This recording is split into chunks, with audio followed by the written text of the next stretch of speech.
Go. All right, here we go. Recording is in progress. Happy Thursday, everybody. Welcome to the October Alice Task Force meeting. So as we normally do, let's do a quick roundtable introduction. So your organization, your role, and today I want to know, because it's October, I want to know, would you rather get lost in a corn maze or have to find your way out of a haunted house? Would you rather get lost in a corn maze or have to find your way out of a haunted house? So let's start with Evelyn. So I'm from Idaho Housing and Finance Association. I'm the family self-sufficiency specialist. And I would probably say corn maze because I think I would get a little claustrophobic in a haunted house. Agreed. Good call. Let's go with Donna. Hi, my camera's not working. Sorry. I hate it when people don't log on to Zoom calls. Haunted house. Being outside in a corn maze with those guys with the chainsaw, no chains, and all the stuff that happens, I'm good. Donna, you brought chainsaws into the equation. Now you've planted that seed for everybody. Donna, for those of you that maybe are new to the call, your organization and your role. Donna Brun did St. Vincent de Paul, do community outreach and write grants, and I volunteer on a lot of boards, but most prominently NAMI Coeur d'Alene. Donna pretty much does everything. How about that? Arwen.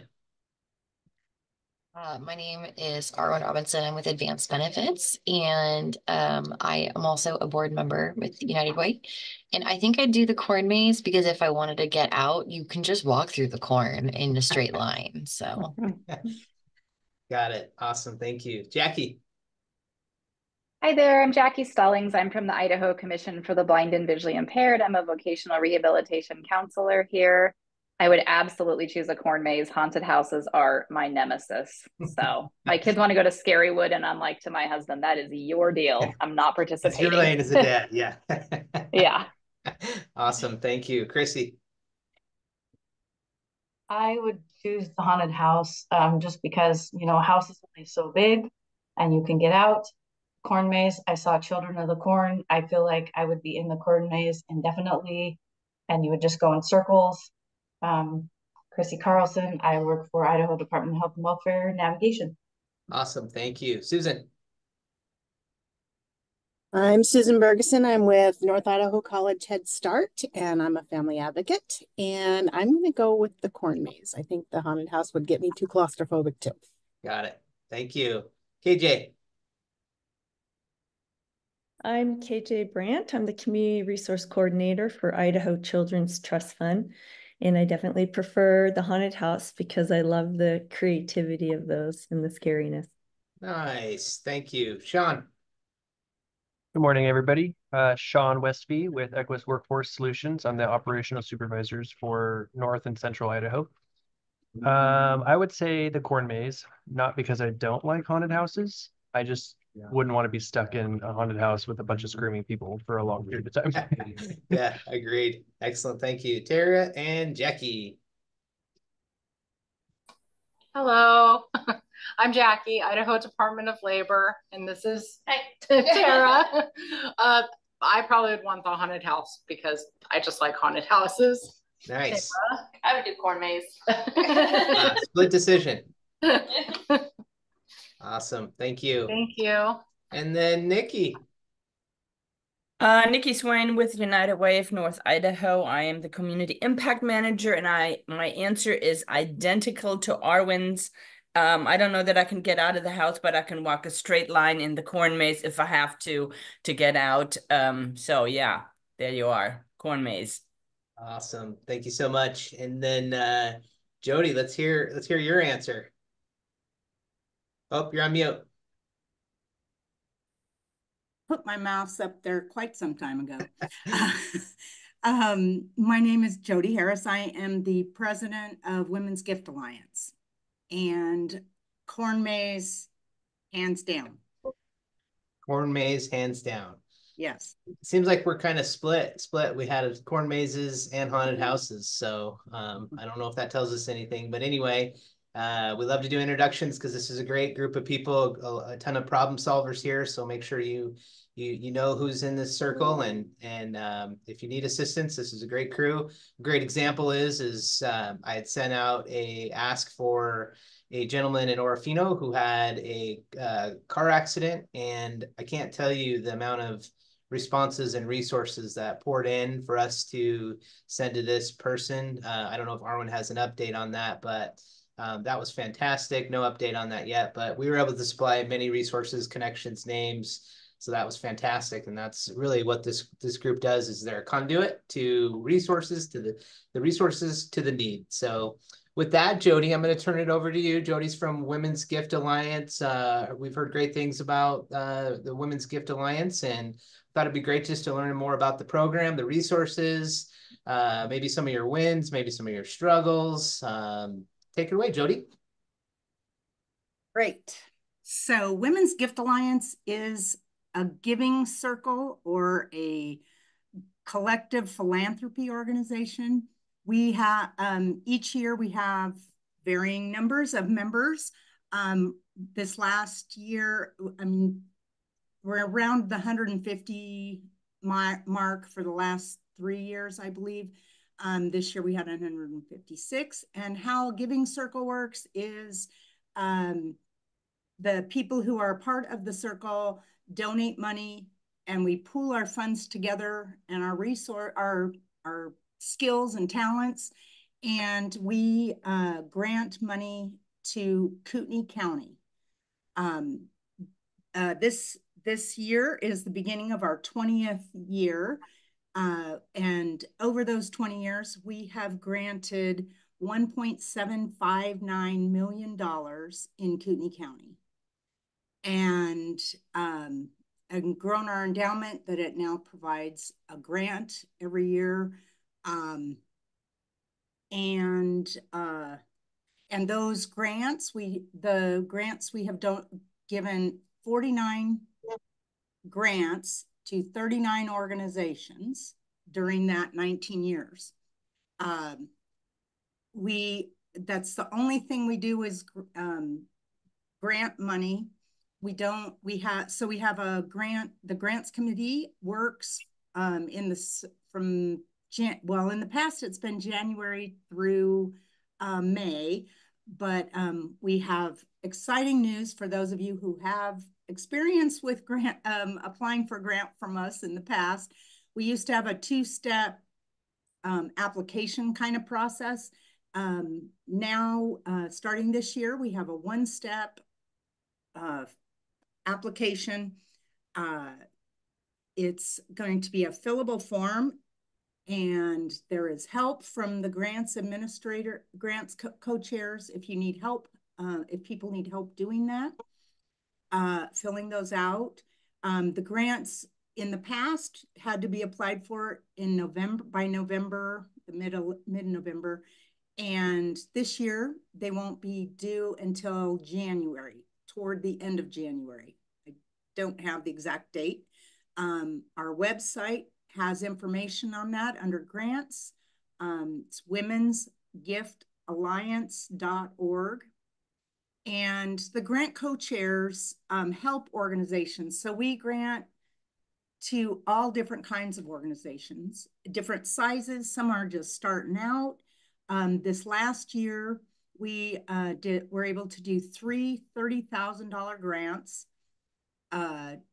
And then we give finalist awards for $5,000 each that are unrestricted grants to the other 2 organizations on our ballot. The voting takes place in May, and the money is available July 1st. Grants are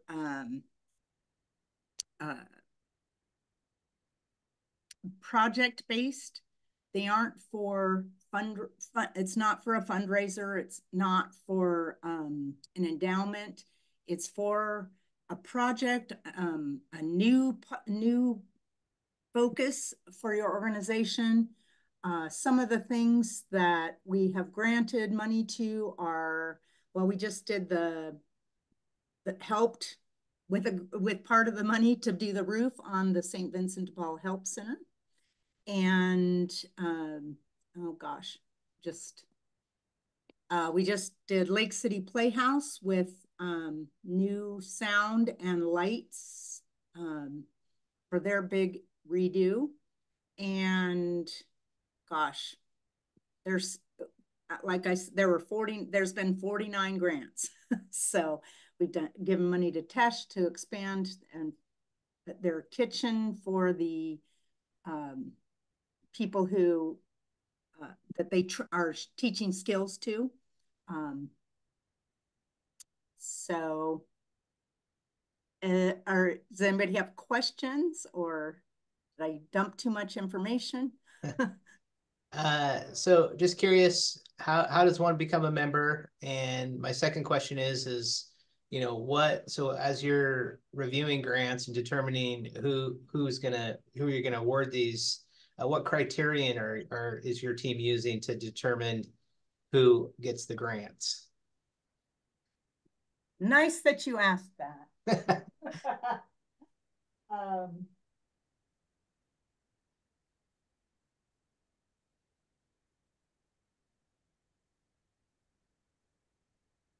I forgot. I was trying to get on with my new computer that doesn't have Zoom on it, so that cut down my time here. Okay, so Women's Gift Alliance, the members, to be a member of the circle, we each donate. This year, this is the first time it's been raised since 2004 to $1,100. So it's a one-time donation for the year. And it's 500 goes to our pool fund grants, 250 to our endowment, 250 to what we call individually designated gifts. Each member can direct their $250 to another nonprofit. And so sometimes we do that the month after the grants. And so sometimes people give to the organizations that were on the ballot that didn't get a big grant, or just their favorite charity. And then we have $100 for operating expenses. And you can join or get more information by going to our website, womensgiftalliance.org. And then you can email any of the committee chair people, admin at Women's Gift Alliance, or there's information on the website if you have questions or want more information. And our grants, so the grants there's project must meet one of the 4 criteria of these criteria, one or more. Create a bold new venture, address a significant community need, foster collaboration and partnership in Kootenai County, and enrich the fabric of our community. So we're looking for, something that will have that our funds can help have the organization have a bigger impact in the community. Collaboration is always awesome to see with other partners.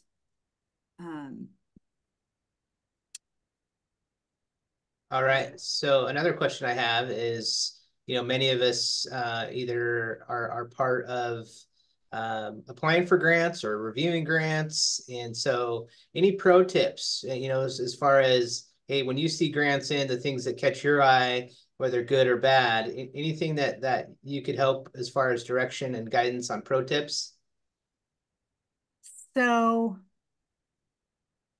I think getting a hook is always really helpful of, a good example of why the project is needed. That having a good solid examples. And my background is I was a CPA, And so one of my things is the project budget, that it's clear. It's, you know, not just, well, we want, you know, $30,000 for this, and I'm not gonna, don't really tell you how we're gonna spend it. And it doesn't have to be, you know, we're gonna spend $50 on this and whatever. But being clear on how the money's going to be used, because the grant committee, as they review, the grant committee views itself as the, you know, caretaker of the money for all of us. And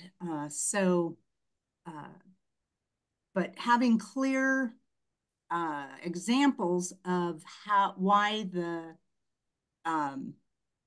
project's necessary, statistics, or, you know, some kind of backup for it, not just that it'd be a nice thing to do. Sure. Excellent. Thank you. Other questions? I have some questions. Fire away. So I think one thing that I'm interested in is what sort of stability has WGA seen over the last, you know, several years? I know as far as like the funding is concerned, I know that that's something that a lot of nonprofits have seen, is like a steady decline in the donations and the gift giving. And so are you guys experiencing that as well? Or are you guys kind of feeling like you're holding the line? And it's okay if the data is not exact, if it's a gut feeling. You just mean for our organization itself? Mm-hmm. Mm-hmm. We have actually been growing. COVID was, you know, like every nonprofit, we lost about 25 members or so, but since 2021 into 2022, we have been right around 150. So, and that's our only income, our only thing. So we grant money based on how many members we have. Gotcha. And then as far as the organization is concerned, do you guys fund any projects outside of Kootenai County in like the 5 northern counties? Like I know that there's organizations in like Bonner County or Shoshone County, and especially just what we know, this being the Alice Task Force, knowing that 60% of Shoshone County members are Alice or in the federal poverty. I'm just curious what work you guys are doing in surrounding communities, if any.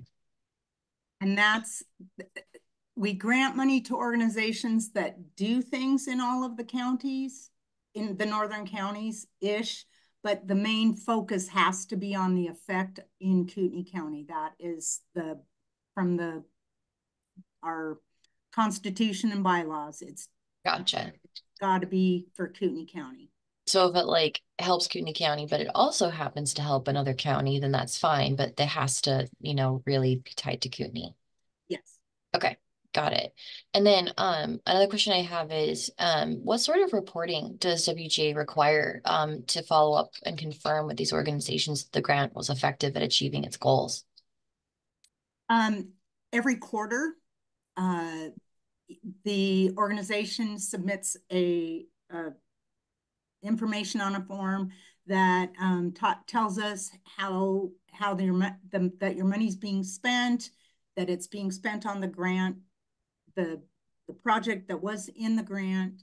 And so it's a quarterly report until the money's spent. Awesome.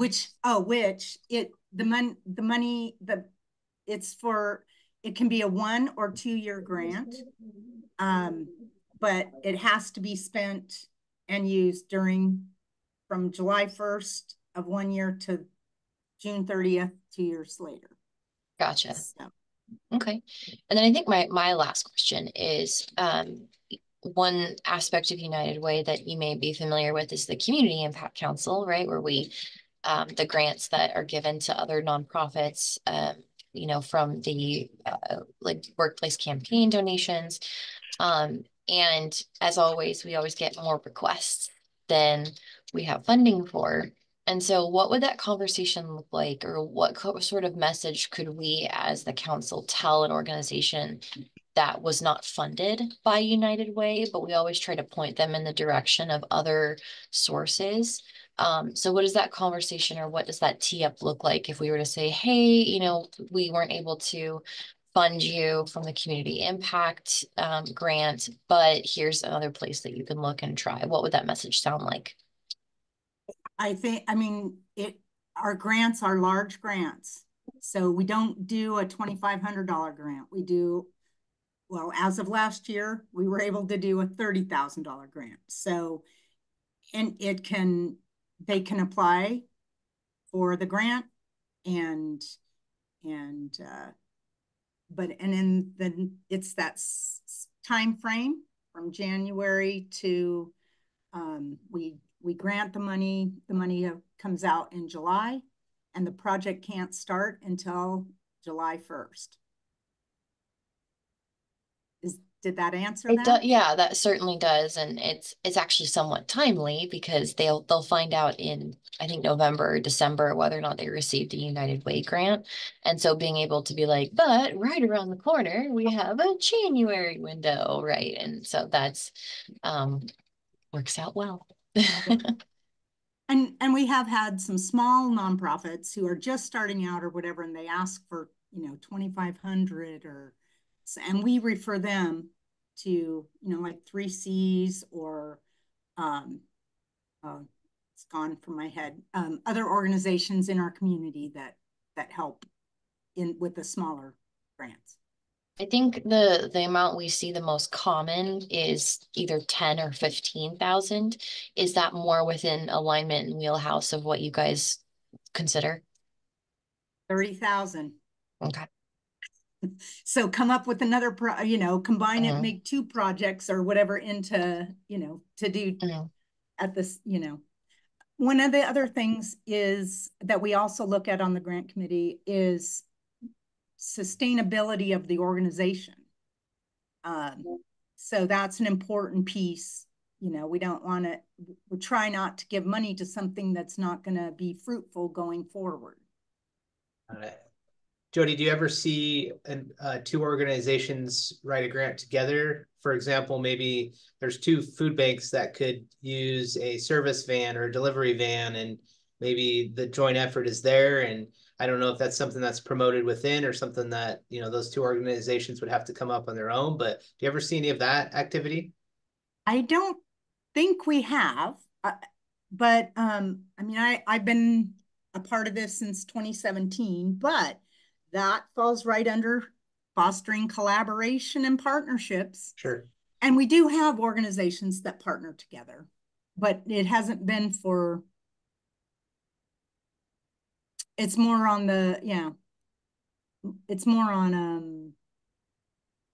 coming together. I guess there have been a few now that I'm thinking. Okay. Yeah. I think, the idea sounds great. And I would suspect those that are on the front lines would say, yeah, it sounds great, but it's really difficult to do because now you're managing a resource between two parties, and that has its challenge by itself, right? So, yeah. Okay. And then curious, you said your membership's growing, you're right around 150 members. So how are you doing that? I mean, how are you growing membership? How are you keeping that? Because that's fantastic. And I think we're all in this, struggling with some of that. Yeah. I think it's a matter of having less attrition for some reason. And because we've had so many people coming into our community that don't know about us, when then they hear about us and then they bring in their friends. It's mostly word of mouth. Okay. We are trying to do some stuff. We try to do some stuff in the press but it's mostly seems like word of mouth. We're also, this last year we made a video of about our organization, and board members or members can go to Rotary or whatever, and that's how we're trying to, inform people about the organization and what we do. So most of your marketing is just word of mouth. So just your members telling other members.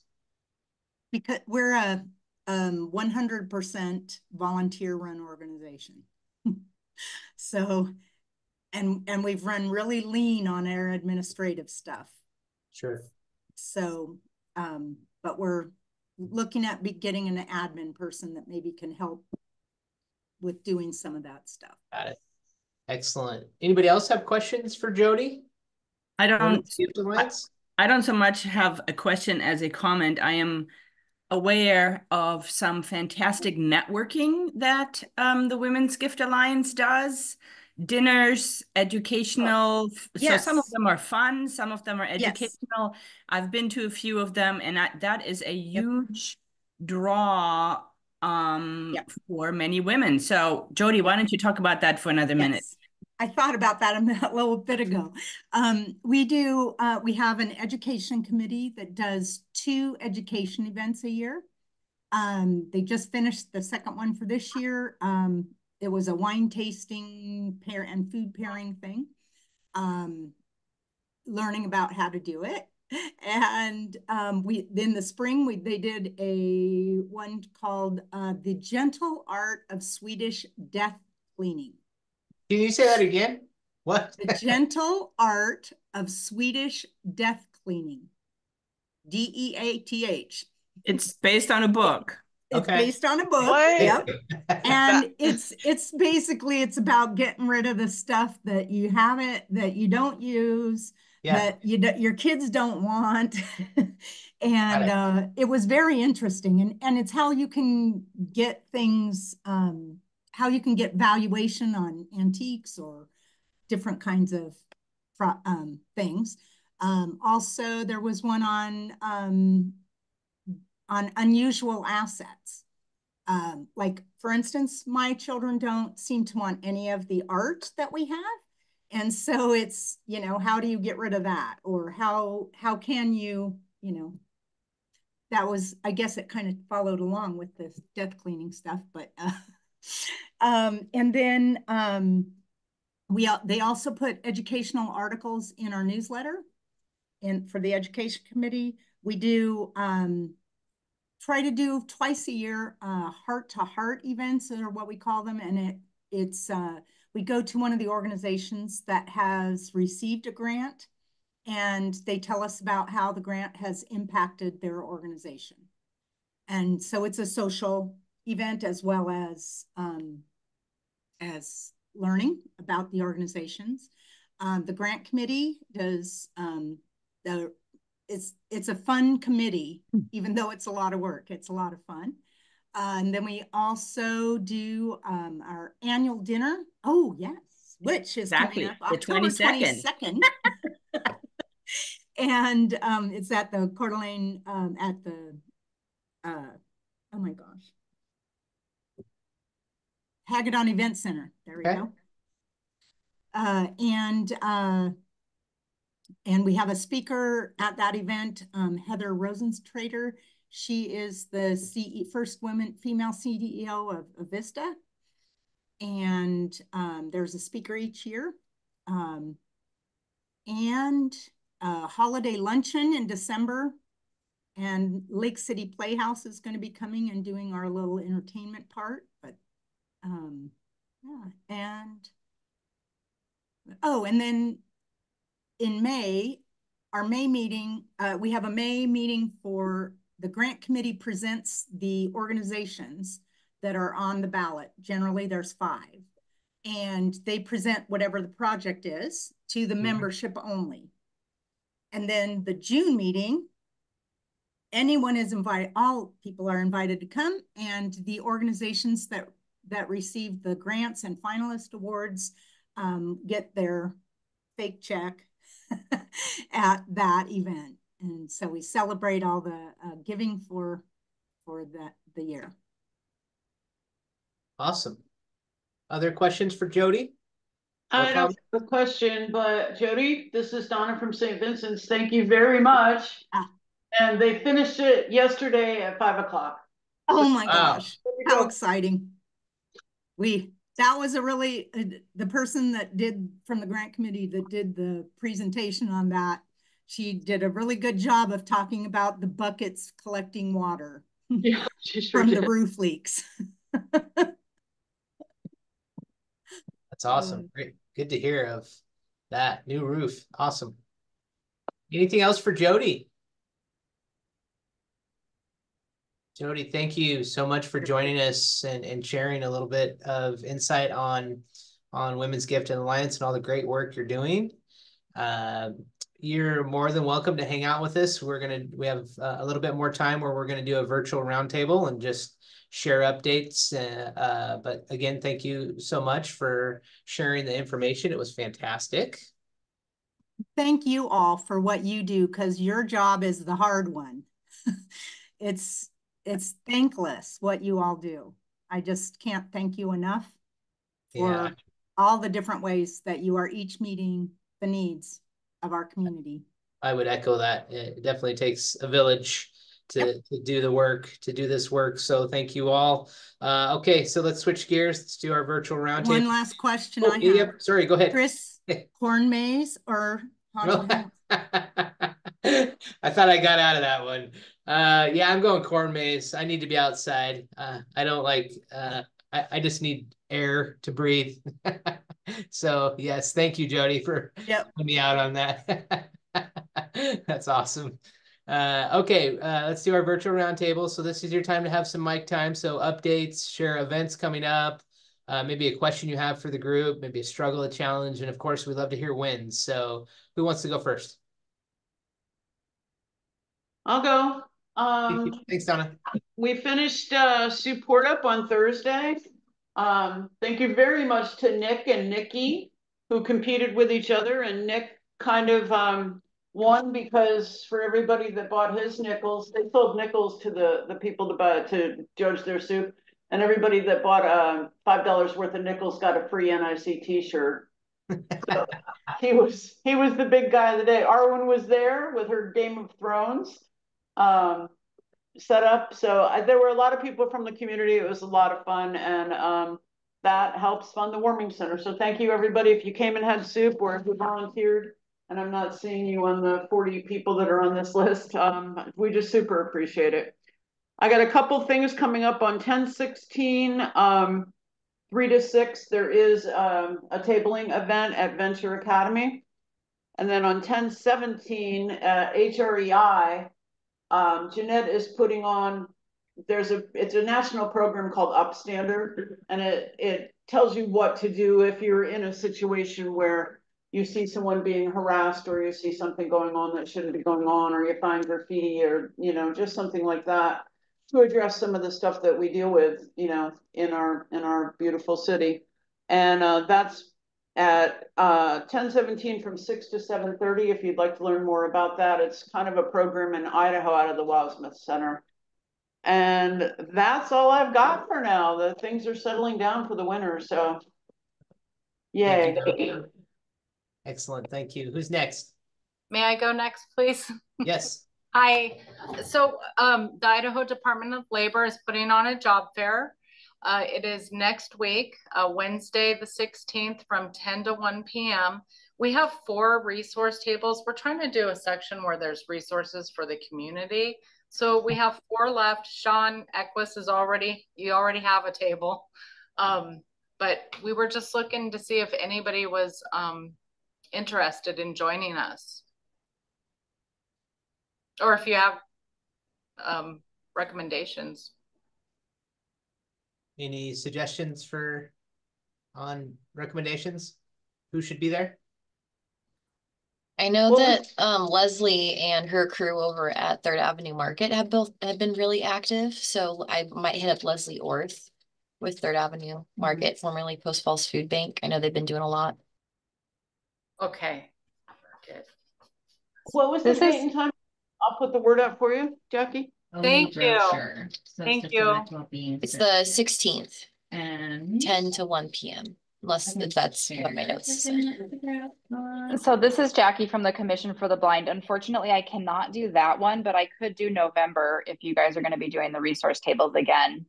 Okay, well, you're welcome to join anyway. So every month, every 3rd Wednesday of the month, we have a job fair here at the perfect. Labor. This job fair is located at Real Life Ministries. It's one of our bigger events. So, I Mhm. mean, absolutely, you can join anytime. It's at no cost, of course. So, Gotcha. And it's the Commission for the Blind. If you just want to pencil that in, we'll start coming. Just this month doesn't work, but in the future we will. okay. And if I wish if you guys could provide emails, that would be best because I can go ahead and shoot you an email. I send invites about 2 or 3 weeks before the events. So how should I get my email to you guys?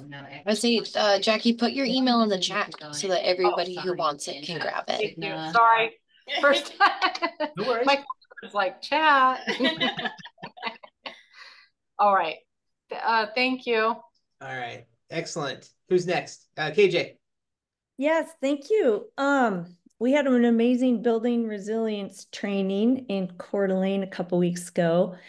It was a big hit. Everybody had a great time. And if you missed it, we have another one in Moscow on November 1st. And registration is it's free and it's at Gritman Medical Center. And if you go onto Eventbrite and just Google Building Resilience Moscow, it'll pop right up. So let's see, I think that was the main thing. So we'd love to have some of you attend. We got amazing feedback. And the purpose of that, if you haven't heard before, it's a training for individuals in helping professions. And we have a third of the day, just sort of a baseline foundational knowledge of ACEs and trauma, child abuse, neglect, poverty, and ALICE populations. And we are still looking for an ALICE trainer. Shelby Walsh did the training actually for the last one. And we were hoping to have a local subject matter expert in the Moscow area, but I'm having a hard time getting through to anyone in United Way. So if anyone here, we already have the whole PowerPoint built, but you can make changes. If you'd like to do that, if you're interested, just reach out to me. It's like a 30-minute training on ALICE. It would be in Moscow on November 1st. And then the second 2/3 of the day is all the helping and trauma-based, strength-based strategies. So everything from TBRI to motivational interviewing to protective factors, et cetera, et cetera. And it's very active, like a lot of engagement. You're not just sitting there all day listening to speakers. We have a lot of hands-on practice training opportunities. And it's CEUs. I think I can't remember how many we ended up with, 7 or 8 CEUs. Awesome. So love to have you. Excellent. Nikki, is there an opportunity? Do you have a contact at United Way of Moscow or Latah County that we could? I just made myself a note to go figure that out. I have not met the Moscow people, but that's the note I just wrote. Awesome. Yeah, and I reached, and Shelby didn't know either, and I emailed their online email that they show on their website. I also left a voice message, but I haven't got anyone back. I hear there's only 2 staff members and they're stretched pretty thin. Okay. I'll see what I can scare up. Yeah, I mean, it's a great way for them to get in front of a lot of people. And exactly. There's resource tables also at this event available, and we sold out the Coeur d'Alene one. We identified 108 seats, and we actually had 111 people attend. Yes, that the is room awesome. was full. Yeah. Fantastic. Nikki, you were there? I was there, yes. Okay, and what do you think? I liked it. Good presentations. I liked the brain game and all the mapping, and so there were just good resources about. I also liked the positive childhood experiences versus the negative childhood experiences and how one can influence the other. So it's just really good information. Awesome. Thank you. We appreciate that feedback. KJ, there's an organization down there called the Sojourner Center or Sojourners, and they're kind of like the help center of Latah County. So if you can't get a hold of United Way, you might want to reach out to them. Okay. And that's was that Moscow or Lewiston? That's Moscow, I believe. Okay. Thank you. I'll Google that. Excellent. Thank you. Who would like to go next? I am working on the Alice Bulletin for fall. And if anyone has anything like any programs that they want to highlight, let me know because it's a little light this quarter. So those of you that may be first timers on the call, so one of the things that we produce is a Alice Helps Bulletin. So just we're just highlighting resources available to the community. So if you've got things that you'd like to see in that Helps Bulletin, then Arwen, can you drop your email in the chat here, and you can connect with Arwen through an email if you've got anything that you'd want to see in that Helps Bulletin.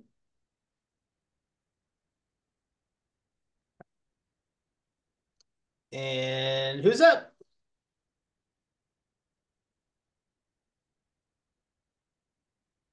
No more updates? I don't believe that. Evelyn. I had to look for it because I remember I emailed you about it, about the Avenues of Hope. Yep. That there is there are if you guys are looking for grants to apply for grants for money wise, I can send it to you guys. The information is for nonprofits can enter for some money and I guess and weekly prizes and opportunities for more funding during this campaign. It's called Avenues of Hope Housing Challenge. So if you're helping with your organization that needs funds for housing, our community, the Alice community, apply for this.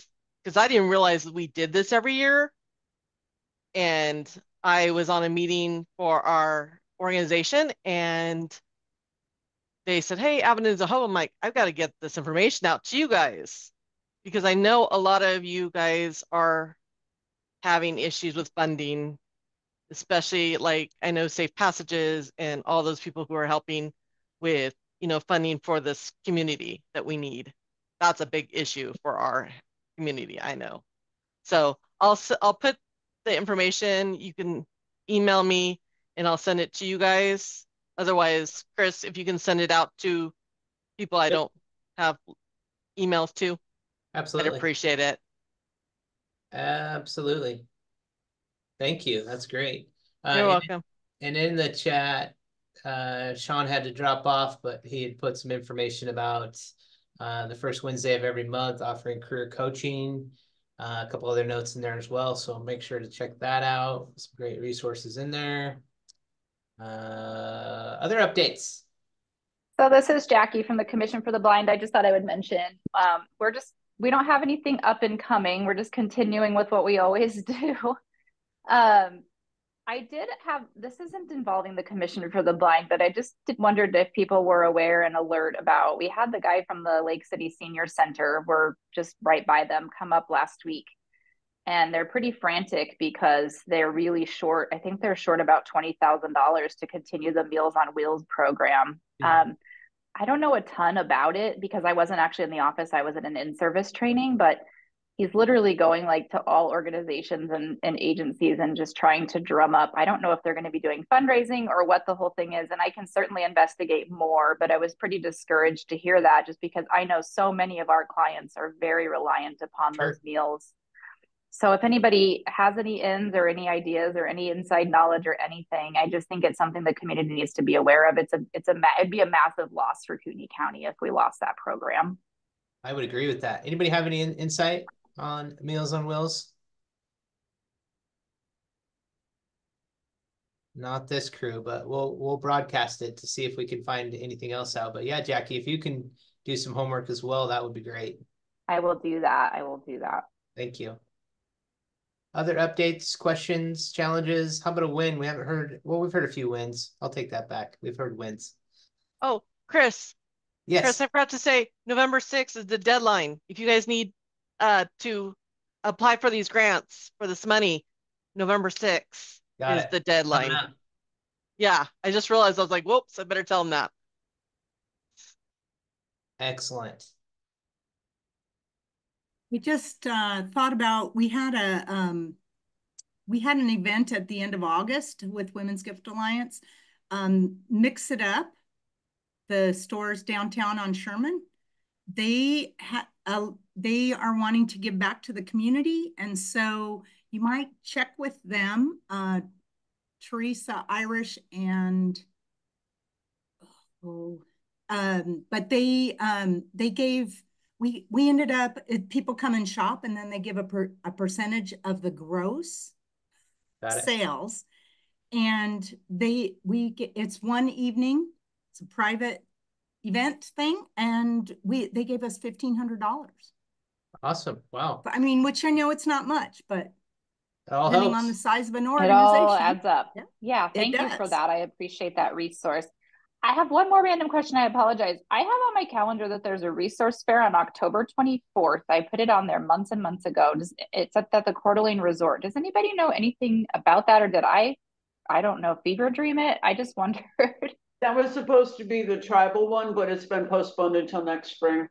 Oh, okay. So I'm not totally crazy. I appreciate it, Donna. Thank you.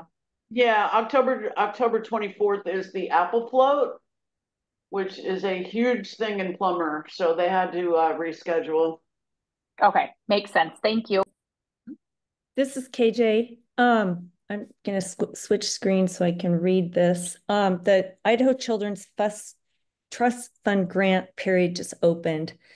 And it is, the core considerations are anything preventing abuse and neglect, strengthening families, partnering with parents, or helping underserved populations. And it's a $1,000 to $10,000 grant range, although most people apply for the 10. So it is online under the Idaho Children's Trust Fund website. You can go right to the grant, and the deadline's November 15th. And so since we had so much grant talk today, I thought it would be a good reminder that that's open. Fantastic. Great reminder. Thank you. Other updates, shares?